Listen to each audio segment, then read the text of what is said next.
Good morning and welcome to episode 94 of the Made in the AM podcast. My name is Fee, and first off, I'd like to apologise for not recording last week. I was sure I had. I don't know. I could have sworn I put out an episode last week. Well, technically I did, but I mean last weekend. So, sorry about that. Didn't mean to ignore you. You would have seen an FO, but I'll show you. My FO is a bit of a tale of woe because I finished my Julgran and this is it. And you might be saying, Fee, that's not finished. No, because I finished it, neckline, sleeves, everything. I was ready to decorate. Sorry about that screaming child if you heard that. I don't think we murder children here, but you'd be hard pushed to know if you heard that scream. Anyway, I finished everything, lengthened it, everything, and I just didn't like the fit. So, ripped it all out, went up a size, and this is where I am now. I have already started to modify it because I have added extra rows here before starting the tree chart, and I've only just started the tree chart. This will be my main focus because I want my Christmas jumper, and I bought decorations. Let me show you. So first off, I bought seeds.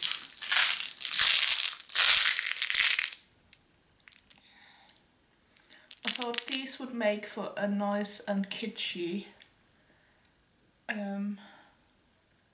tree, you know?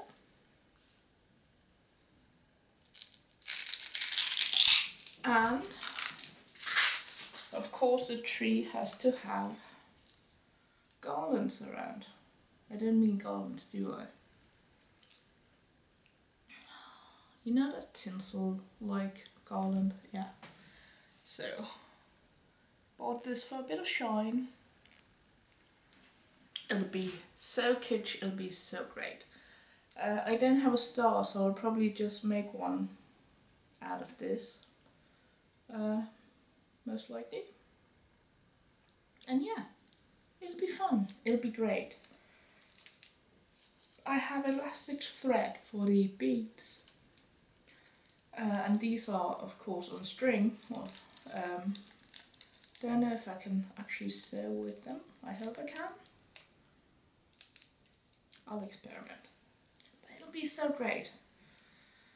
Having to knit it again in reverse stockinette. Right now it's just back and forth, so that's no problem. But having to knit it in the round in a reverse stockinette again.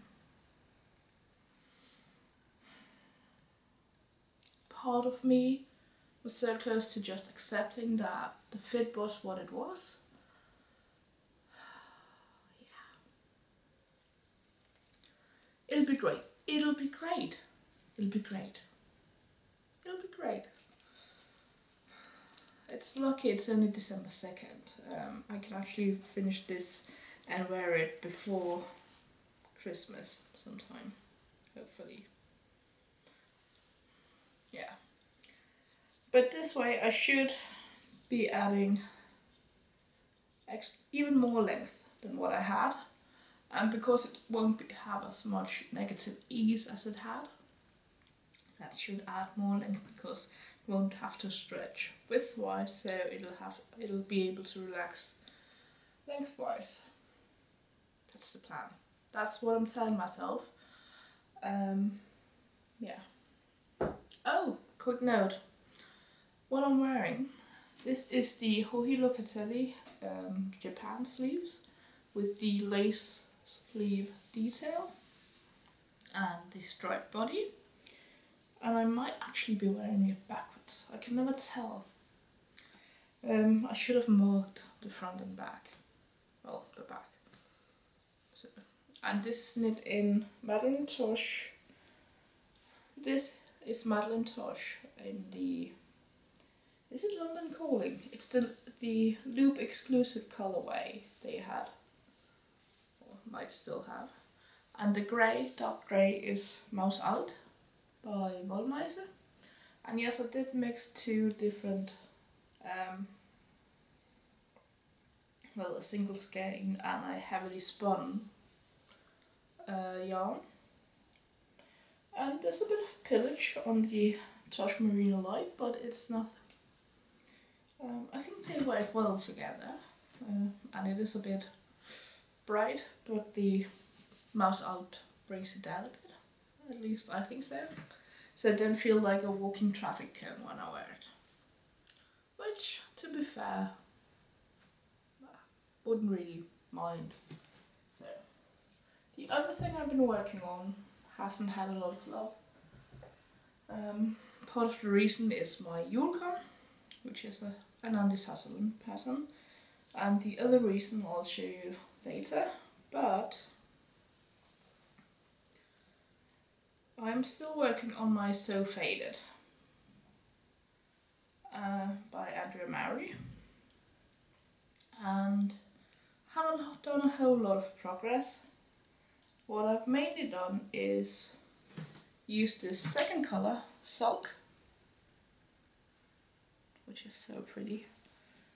I say that, they are all really pretty, and I've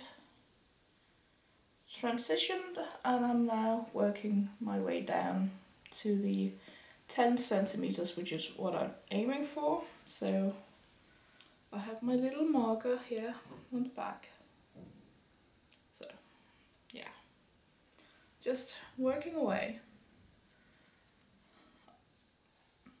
I'm a mix between thinking this is so nice with all the speckles and colours and transitions down, and oh my god, that is busy.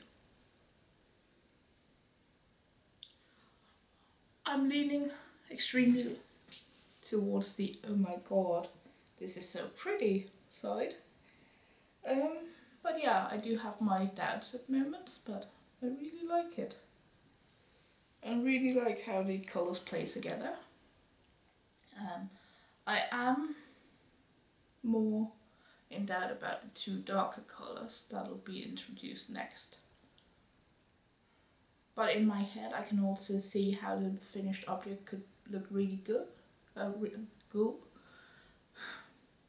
Really cool or good. Pick your own choice. I'm going with cool. So yeah, not a whole lot to say about a stockinette stitch fingering weight jumper pullover thing, other than I'm glad there's some colour shifting, so I have something to focus on when the slog becomes real. So yeah, but it's like I love the look of a fingering weight jumper, hate the time it takes to knit them. What are you going to do? Well, I could either stop knitting them and just start buying all my jumpers, but really, where have you found anything like this? And if you had, would it feel as nice? The struggles. Sometimes I just dream about knitting exclusively really bulky garments. Yeah. So, we had our Christmas work due on Friday, today's Sunday, and I had it in my head that I wanted to make my own dress. And I was working on the Anna dress by hand London,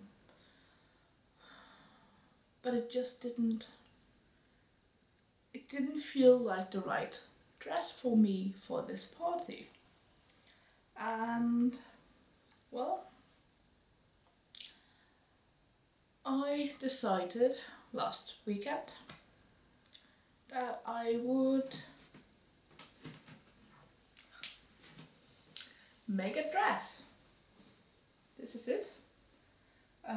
It hasn't been, I was working down to the wire on this one. Finished it Thursday evening, just in time to pack my bag to bring along to work for Friday. So, this is the So Over It London Charlotte dress. It is a faux wrap dress. These are actually just lapels that go down, and then you have even the skirt is faux wrap. Just using found a thread. Keep finding threads because I haven't washed it, so yeah. I changed the fit. It's really nice to wear. The fabric,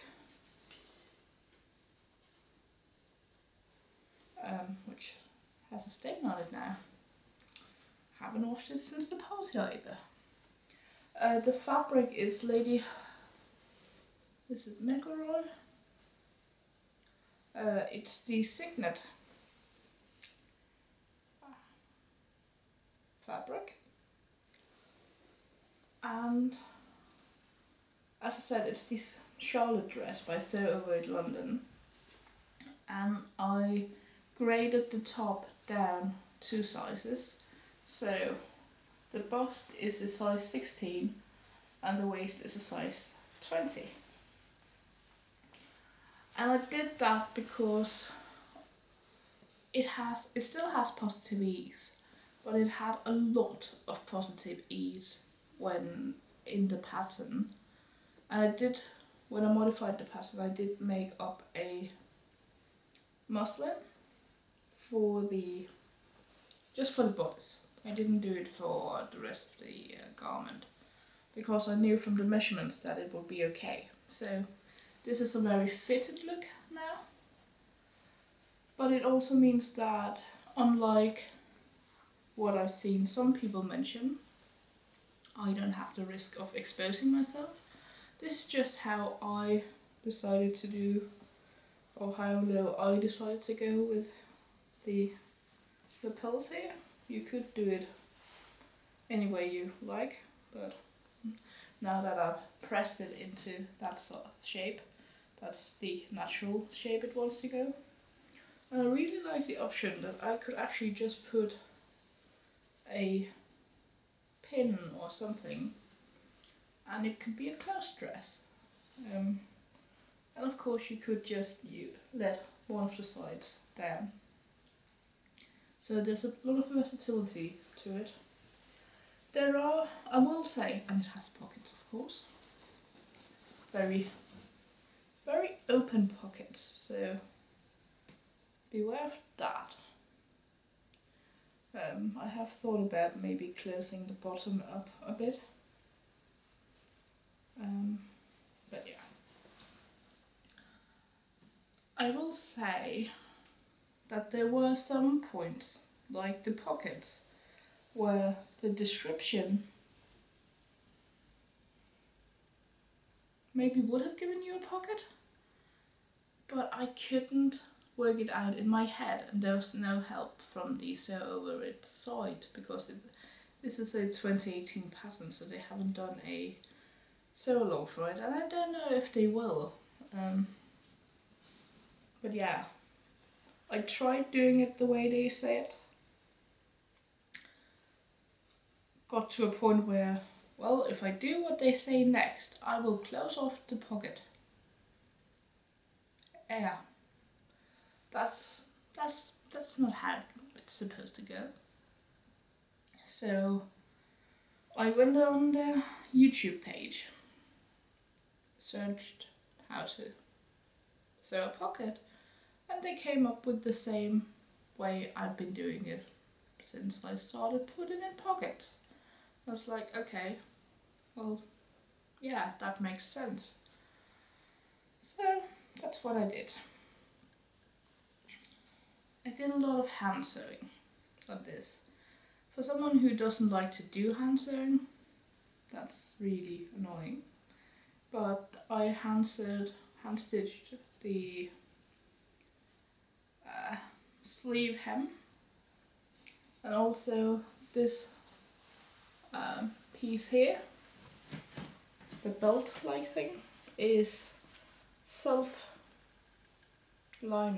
so you have another piece on the inside, and I tacked that down by hand as well. I didn't do the blind hem stitch on the skirt like they recommended, because I have a blind hem foot for my machine. And it took a bit of... I sewed it 3 times, ripped it out twice, because I'm still working out how my foot works with my machine. So yeah, with the added stress of having to get this done. So. And I will say, I find it really funny that Charlotte years ago made a Sister Fee jumper, which is a really nice jumper. I've thought about knitting it, but the pattern's not available anymore, so can't do that. And we've joked about how, oh, I should did a jumper with her name. And instead of sewn a dress and worn it, I'd gotten compliments on it, and yeah, that's almost as good, isn't it? There are surprisingly few patterns with the name Charlotte. Just saying. Anyway, that is everything. Not a whole lot for 2 weeks, but you know, it is what it is. So, I hope you have a great week, and I promise I'll be back on Sunday. It'll be in the afternoon, early evening, or maybe Monday, because I'm having people over, so. Because we're less than a week out from Famous, and I'm having people over for brunch on Sunday. So, just bear that in mind, but I promise. If not, come annoy me. There'll be an episode. I hope you have a great week, and I'll see you next time. Bye.